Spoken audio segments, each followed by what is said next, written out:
আসসালামু আলাইকুম সম্মানিত বিনিয়োগকারী ভাই ও বোনেরা, আশা করি সবাই ভালো আছেন। আজকের ভিডিওর টপিকটি ইতিমধ্যে আপনারা স্ক্রিনে দেখতে পারতেছেন। আমাদের ভিডিওর আলোচনাগুলো শুনবার আগেই এই সতর্ক বাণীটি অবশ্যই পড়ে নেবেন। পুঁজিবাজারে বিনিয়োগ ঝুঁকিপূর্ণ, জেনে বুঝে বিনিয়োগ করুন।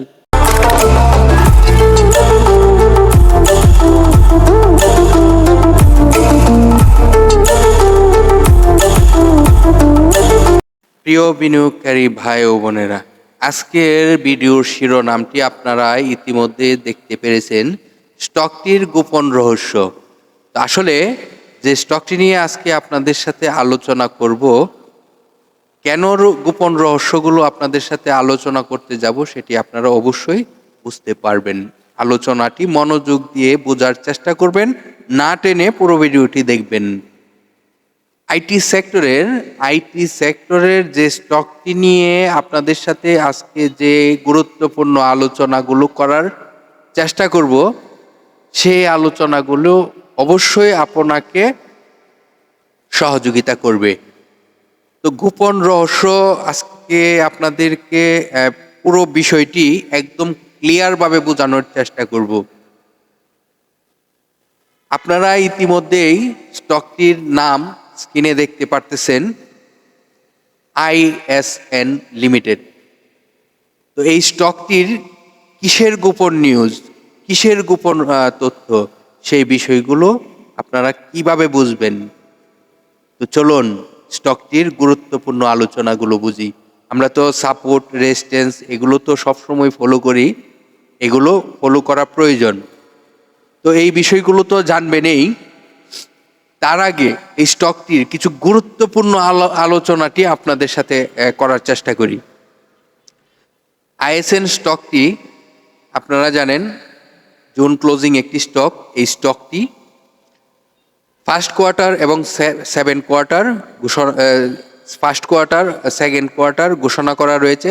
ফার্স্ট কোয়ার্টারও তার 9 পয়সা আয় হয়েছে, সেকেন্ড কোয়ার্টারও 9 পয়সা আয় হয়েছে। এখন এই স্টকটি কি আপনারা জানেন তার টোটাল শেয়ার সংখ্যা কত রয়েছে? এই কোম্পানিটির টোটাল শেয়ার সংখ্যা রয়েছে, আপনারা জানলে অবাক হবেন, তার খুবই শেয়ার সংখ্যা কম। শেয়ার সংখ্যাটি খুবই কম। তবে তার শেয়ার সংখ্যাটি আপনাদেরকে উল্লেখ করার চেষ্টা করি, মাত্র 1,09,20,003টি শেয়ার রয়েছে এই কোম্পানিটির টোটাল শেয়ার সংখ্যা। তো এই কোম্পানিটি পাবলিকের কাছে কত পার্সেন্ট রয়েছে জানেন? 66.41%। এটি জানুয়ারির 31শে জানুয়ারি পর্যন্ত আপডেট।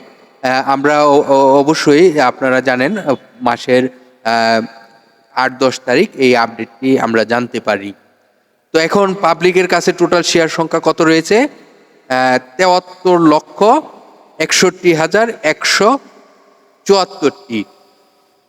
এখানে কিছু গুরুত্বপূর্ণ বিষয় আপনাদেরকে বোঝানোর চেষ্টা করব। আপনারা ইতিমধ্যে স্ক্রিনে দেখতেই পারতেছেন, ইনস্টিটিউটের কাছে 11.11% রয়েছে। তাহলে ডাইরেক্টরের হাতে কত পার্সেন্ট রয়েছে?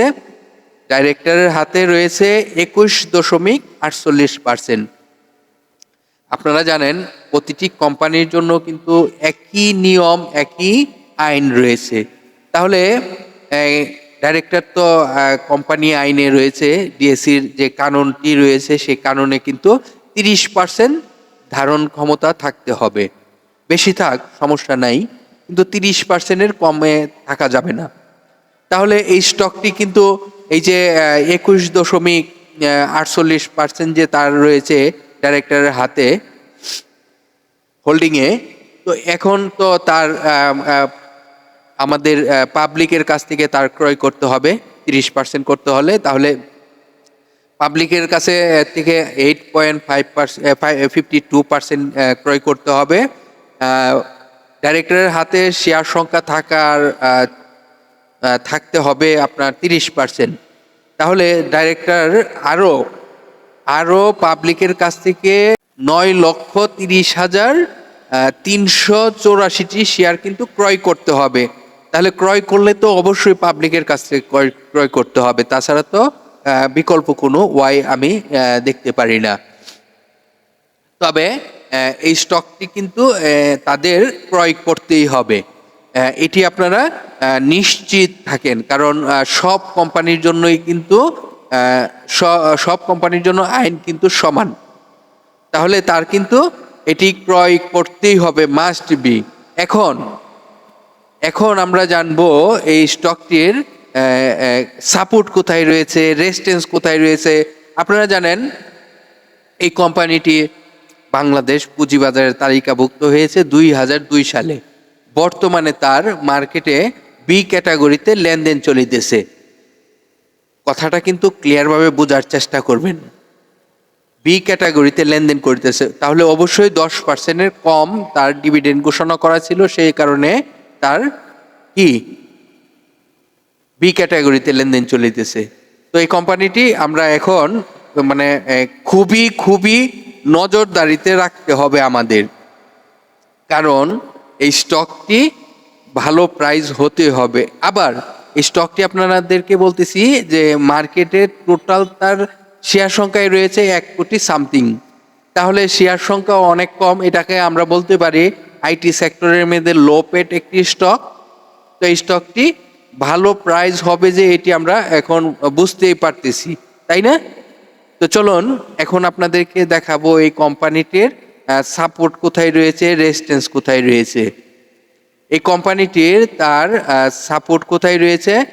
এই কোম্পানিটির সাপোর্ট রয়েছে 54 টাকা 50 পয়সা। 54 টাকা 50 পয়সাটি সাপোর্ট। যদি কারেকশন হয় তাহলে কিন্তু এই প্রাইসটি হওয়ার সম্ভাবনা থাকবে। তাহলে স্টকটি যদি বর্তমান প্রাইস থেকে ভালো কিছু করতে হয় তাহলে তার কি করতে হবে? তাকে তার একটি রেজিস্ট্যান্স রয়েছে, যে রেজিস্ট্যান্সটি ব্রেকআউট করতে পারলে স্টকটি ভালো করবে। তো স্টকটি আপনারা ইতিমধ্যেই তার রেজিস্ট্যান্সটি আপনাদেরকে বলার চেষ্টা করি। রেজিস্ট্যান্সটি হলো 61 টাকা 90 পয়সা। 61 টাকা 90 পয়সা রেজিস্ট্যান্সটি ব্রেকআউট করতে পারলে স্টকটি কিন্তু ভালো একটি প্রাইস হওয়ার সম্ভাবনা থাকবে। আপনারা ইতিমধ্যে চার্টে দেখতে পারতেছেন স্টকটি বেশ একটি লম্বা সময় যাবৎ কারেকশন হচ্ছে। তো আশা করি এই কারেকশনটি আগামী রবিবার থেকে অথবা সোমবার থেকে একটু তার মুভমেন্ট দেখা যাবে বাজারে। আর আপনারা জানেন আইটি সেক্টরটি কারেকশন হচ্ছে। তো এই স্টকটি আমার মনে হচ্ছে এখন ভালো কিছু করার অবস্থানে চলে আসছে।